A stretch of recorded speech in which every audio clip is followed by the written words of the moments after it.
Kami lang ang maliligtas. Diyos ka ba? Yung akala mo meron pa pero wala na, nakakadismaya. Mas lalo pong ganon ang magiging reaksyon natin kapag akala natin tatanggapin tayo sa langit. Katoliko ako eh. Nagsisimba ako eh. Nagnilili ako ng salita ng Diyos eh. Nagsishare ako ng mga reflection ni Father Fidel eh. Hindi ako natutulog pag nagsisermon siya. Mapapasok ako dyan. Hindi. Ay, hindi pala. Tama, ang Diyos ay mapagmahal. Pero tandaan natin, ang Diyos ay makatarungan din naman. Ang impyerno hindi lamang yung kumukulong asupre. Hindi lamang yung nagliliyab na apoy. Ang impyerno yung, gusto ko mo dun eh. Pero hindi ka na mapupunta dun. Time is up na. Game over na. Naka-encounter na po ba kayo ng walang kwentang tanong? Sinabi ko po ito kasi, sa palagay ko, wala ring kwenta yung tanong ng tao kay Kristo sa Ebanghelyo. No wonder, hindi ito sinagot ng diretsyo ni Kristo. Yung tanong, kakaunti po bang maliligtas? Walang kwenta. Kasi, kaunti man o marami, ano ngayon sa atin? Kaunti man o marami, kailangan pa rin natin magsikap upang tayo ay maligtas. Yes! Alam ko na ang Diyos ang siyang nagliligtas at tayo ay Kanya lamang ililigtas. Kaya nga, walang sino man sa atin ang pupwedeng magsabi, kami lang ang maliligtas! Diyos ka ba? Ang Diyos lamang ang nakakaalam kung sino at kung sino ang hindi maliligtas. Siyang nagliligtas. It's the prerogative of God. Yun nga lamang, kaya ako sinasabing, magsikap din tayo. Kailangan nating ipakita sa Panginoon na sa Kanyang ginawa sa ating pagliligtas ay interesado tayo. Gusto natin na pasakop sa Kanyang pagliligtas. Yes, God loves us. Pero bahagi ng Kanyang pagmamahal, He respects us. Isipin po ninyo kung nilikha tayo ng Diyos na parang mga robot. Wala tayong kalayaan. Nakaprogram lang tayo. Nagagawin lang natin kung ano ang Kanyang maibigan. Anong klaseng buhay yun? Diba? Nagkakaroon ng saysay, ng value yung yes natin sa Diyos sapagkat meron tayong kakayahan na mag-say no. Kaya't kung laging nagsisay ng yes o may commitment sa iyo ang asawa mo, mas ma-appreciate mo. Bakit? Kasi po pwede niyang hindi gawin ito. So nilikha tayo ng Diyos na may kalayahan at iginagalang niya. So, hindi niya ipupwersa ang Kanyang pagliligtas sa atin. Kung ayaw natin. Hindi namimilit ang nagmamahal. Kaya nga sa kasal, ang isa sa mga tinitiyak ng pare, hindi napipilitan yung ikakasal. Dapat bukal sa kalooban. At kaya nga meron tayong kasabihan sa Ingles, if you love someone, set them free. If they come back, they're yours.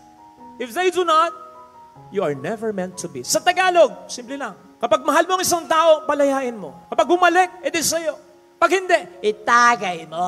Hindi, joke lang yan. So dapat ipakita natin sa Panginoon na interesado tayo. Gusto natin ng pagliligtas na ginagawa niya o ginawa niya para sa atin. At ano ang susi? Ayun. Ang sabi sa Ebanghelyo, you strive to enter the narrow gate or door. Pag sumikapan ninyo na pumasok sa makipot na pintuan, ito yung daan ng kaligtasan. Medyo mahirap ito kasi maraming inaalok na pintuan ng mundo. Medyo mahirap ito kasi maraming tukso. Medyo mahirap. Lalo-lalo na sa ngayon, magpakabuting tao.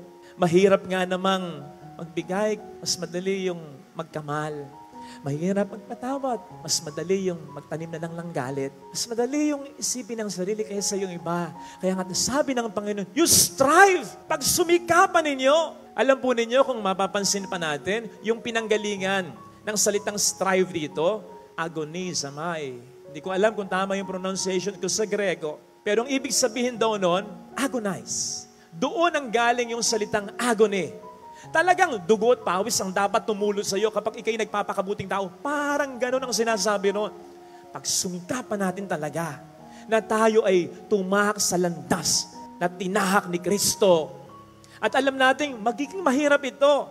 Kasi ang daan o ang paraan ng Diyos ay hindi katulad ng paraan ng tao. That is why kung minsan, sinasabi nga sa atin, kapag napaka-komportable na ng buhay natin, tingnan natin, baka hindi na tayo namumuhay ayon sa kalgustuhan ng Panginoon natin. Natatandaan po ninyo, yung Ebanghelyo tungkol sa mayaman, anong gagawin ko? Ang dami ko ng ane. Ang gagawin ko, gigipain ko yung mga kamalig ko at magpapatayo ako ng mas lalong malalaki. At sasabihin ko sa sarili ko, ayan, magre-relax lang ako, kakain na lang ako at iinom. Anong sabi ng Diyos sa kanya? Hangal. Nagre-relax na lang siya. Masarap na ang buhay niya. Maaaring hindi siya gumagawa ng masama, pero hindi siya gumagawa ng mabuti sa kanyang kapwa. Minsan nasabihan ko yung kaibigan ko, sabi niya kasi, okay na ako, Father, tapos na ang mga anak ko. Sabi ko, bakit hindi mo isipin na pag-aralin yung iba? Halimbawa, yan, yung anak ng driver mo. Hirap siya. So tulungan mo. Yung mga ganon. Dapat, hindi nawawala yung krus sa buhay natin. Tandaan natin yun. Christianity is not and should never be treated as a bed of roses. Tandaan natin, para sa relihiyong ito, namatay si Kristo. Para sa relihiyong ito, maraming mga namatay ng mga Kristiyano. At sa relihiyong ito, sinasabi sa atin ng ating founder na si Kristo, kung gusto mong sumunod sa akin, magbuhat ka ng krus. Sumunod ka sa akin. Hindi mo mahayaalis ang krus sa buhay natin. Kasi ang pagsunod sa Panginoon ay yung magmahal ka. At alam mo naman kapag nagmamahal ka, hindi mo matitiis yung iba. Mga taong sa'yo ay mahalaga o kahit hindi pa. Kasi mararamdaman mo yung pangangailangan pinagdaraanan nila. Huwag niyong isipin na ang Diyos ay sadista. Hindi. Hindi nga ba nasabi ng Panginoon, ang buhay na gusto niya at pangarap niya para sa atin ay buhay na ganap at kasiyasiya. Darating tayo doon. Pero kahit ngayon, pwede na rin yun, tame nga lang. Hindi masyadong walwal na wala nang inaalala sa buhay. Dapat mayroon pa rin. Kasi may responsibility tayo sa kapwa natin. Hindi po pwedeng ang isipin lamang natin ay ang sarili natin. Yes, God wants us to feel good. But more than this, God wants us to be good. Gusto mong maginhawang buhay ng anak mo, pero aanin mo ang isang anak na nakikita mong maginhawang buhay, pero hindi nakatatayo sa kanyang sariling mga paa at walang respeto sa iyo kasi hindi mo naturuan ang leksyon ito. Kaya ang sabi sa ating ikalawang pagbasa ni St. Paul, huwag niyong ikatampo sa Diyos kapag tayo ay kanyang dinidisiplina. Kasi ito'y makatutulong talaga. Alam natin ang resulta ng bata at anak na hindi dinidisiplina. Pwedeng yang ilong mo, mapamana mo sa anak mo. Walang kahirap-hirap yun. Namamana talaga yun. Pero yung resilience mo, yung magandang karakter mo, na gusto mo sanang maibigay rin sa anak mo. Gusto mo sanang ma-imbibe din ng anak mo. Hindi po pwedeng ipamana lamang yun na ganon.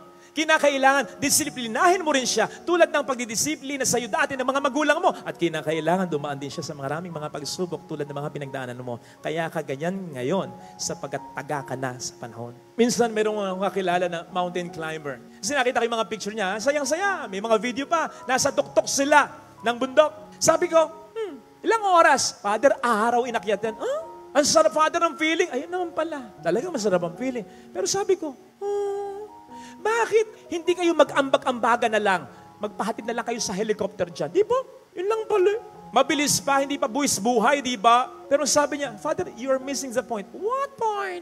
Father, hindi lamang yun.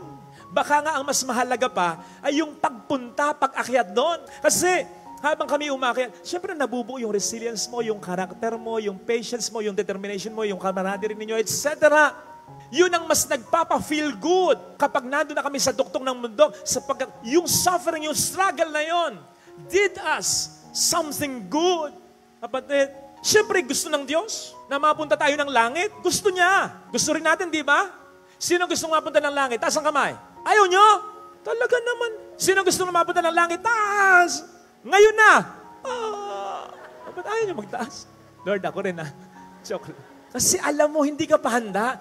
Alam mo na mayroong pang dapat makaiayos sa sarili mo para maging karapat-dapat ka man lang na mapunta ng kalangit. Kasi hindi po pwedeng yung buhay natin ay ganito. At makatutulong yung mga pagsubok, yung mga problema na patakyas ang yabang na ito, ang pagiging makamundo na ito, ang pagiging materialoso na ito, ang pagiging mataas na yan, makatutulong yan.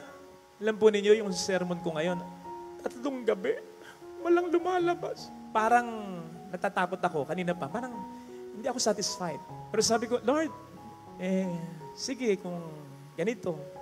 Ito na lang yung sermon ko. Nagdasal naman ako, nag-sacrifice naman ako. Pero kailangan ko rin ito. Kailangan ko rin na may mga pagkakataon na may natutulog sa sermon ko. Para alam mo yon, para ma-realize mo, hindi ikaw kundi siya. Hindi ikaw kundi siya. Kailangan to Kailangan. Hindi po pwedeng laging may laman. Kung minsan pwedeng sabaw lang, ganun ang buhay. At kailangan natin yon. promise you. Besides, magbigay man ang Panginoon na maraming mga gandang katangian sa atin, kailangan pa rin natin itong payabungin because we just cannot live on borrowed goodness. Pinamanahan ka ng magulang mo ng milyong-milyong piso at magandang negosyo, hindi ka po pwedeng mag-relax lang, petex lang. No! Kailangan mo pa rin magsumikap sapagkat kung hindi, unti-unti itong mawawala sa iyo. Gayun din naman, maraming mga grasya na ibinibigay ng Panginoon sa atin nung pa tayo binyagan. Kapag tayo nagpupunta sa simbahan, nangungunyon, etc.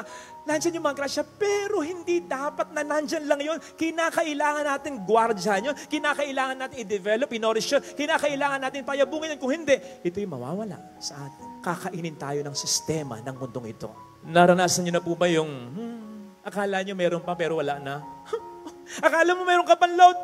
Hindi na ako nakapag-text. Hindi ka nakapag-karga. Akala mo mahal ka pa niya pero hindi na pala, nagbago na pa siya. Kasi napapayaan mo yung relasyon mo sa kanya. Masyado kang busy eh.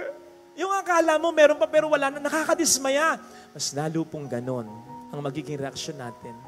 Kapag akala natin tatanggapin tayo sa langit. Katoliko ako eh. Nagsisimba ako eh. Nagnilili ako ng salita ng Diyos eh. Nagsishare ako ng mga reflection ni Father Fidel eh. Hindi ako natutulog pag nagsisermon siya. Mapapasok ako dyan. Hindi. Ay, hindi pala. Kakatukol eh. Mabait ka eh. Ilang beses mo na ako pinatawad eh. Ilang beses mo na ako pinagpasensyahan eh. Pikini men. Ngayon, papasukin mo ako. Pagpasensyahan mo, patawarin mo ako. Hindi laging ganon. Pupwedeng yung load, makapag-load ka pa. Pupwedeng yung nagtampo sa yung mahal mo, karinyuhin mo pa. Kung babae yan, bigyan mo na regalo, alas ako. Maaaring matanggal ang tampo niyan. Kung lalaki yung partner mo, o kung rider pa, helmet lang ang katapat niya. Pili mo lang. Pero pagdating sa Diyos, hindi po pwedeng laging ganon. Alam niya kung seryoso tayo sa ating pagmamahal sa alam niya kung tayo'y nag-i-strive, nagsisumikap, nag-i-struggle talaga. Tama ang Diyos ay mapagmahal, pero tandaan natin ang Diyos ay makatarungan din naman. Tama ang makipot na pintuan ay bukas para sa lahat, pero ito ay isasara din naman. Anong sabi ng Diyos? Sa Genesis 6 verse 3, ang aking espiritu ay hindi makapagpupunyagi lagi ng walang hanggan sa tao. I mean, sinabi niya ito bago niya lipulin ang mundo sa pamamagitan ng isang malaking baha noong panahon ni Noe. So para bang sinasabi ng Diyos, may hangganan ng pasensya. May hangganan. Time will come when time is up na, game over na. Ang sabi pa ni Isaiah 55 verse 6, tumawag ka sa Panginoon habang nakikinig siya, hanapin mo siya habang matatagpuan mo pa siya. Na para bang magbago ka habang maaga, habang may palugit pa, sapagkat darating ang pagkakataon na ang pinto ay isasara na at game over na. Kapatid, tandaan natin, ang impyerno ay tulad nung ipinapahiwatig sa Ebanghelyo. Yung makita niya, si Abraham, si Isaac at si Jacob, yung feeling na, ay, kababata ko yun eh. Kilala ko yung mga yun eh. Naging tao rin yun eh. Dumaan din yun sa pagsubok tulad ko eh. Ganito yung kalalagayan. Mas maganda pa nga yung kalalagayan ko eh. Ba't nandun yun? Dapat ako rin nandun. Ang pagkakaiba niyong dalawa, hindi yung grasya, pareho kayo ng grasya. Nagsikap siya, ikaw hindi. Hindi siya nagpalampas ng oportunidad. Ikaw nagpalampas ka. Ang impyerno hindi lamang yung kumukulong asupre, hindi lamang yung nagliliyab na apoy. Ang impyerno yung gusto mo dun eh, pero hindi ka na mapupunta dun. Time is up na, game over na.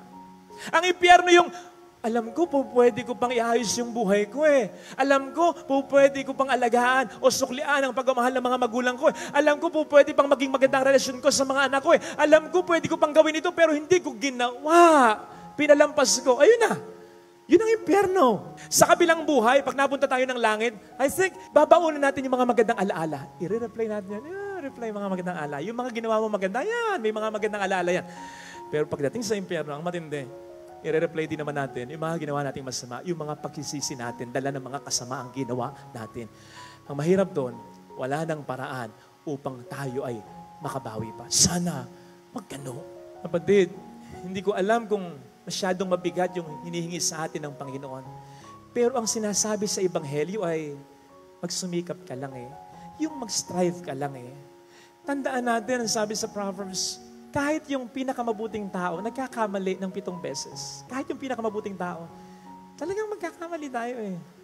Pero ang importante, bumabangon ka, nagsisikap ka, na hindi na ito magawa uli. Kapag ang iyong anak ay nag-aaral lamang mabuti, nagsakripisyo, kitang-kita mo, talagang nagsunog ng kilay niya, pati buhok niya nadamay pa. Eh, hindi naabot yung grade na gusto mo. Magtatampo ka? Magagalit ka? Wala kang kwentang magulang pag ganon. Encourage mo siya. Okay yan. Nakita mong lumaban. Nakita mong struggle eh. Kapatid, sana dumating yung pagiging perfecto natin ha. Pero kung hindi man dumating yon, yung pagiging perfecto mo ring asawa, yung pagiging perfecto mo ring anak, yung pagiging perfecto mo ring biyanan o manugang, yung pagiging perfecto mo ring pare, engineer, sana dumating yon. Sana dumating yon. Sabi naman ng Panginoon, be perfect as your heavenly Father is perfect. Pero hindi man tayo maabutan ganon. Maabutan tayo ng Panginoon na lumalaban, nag-struggle, nagpapakabuting tao. At hindi basta-basta nagpapatukso sa demonyo. Ito sana ang hiling nating biyaya sa banal na pagdiriwang na ito.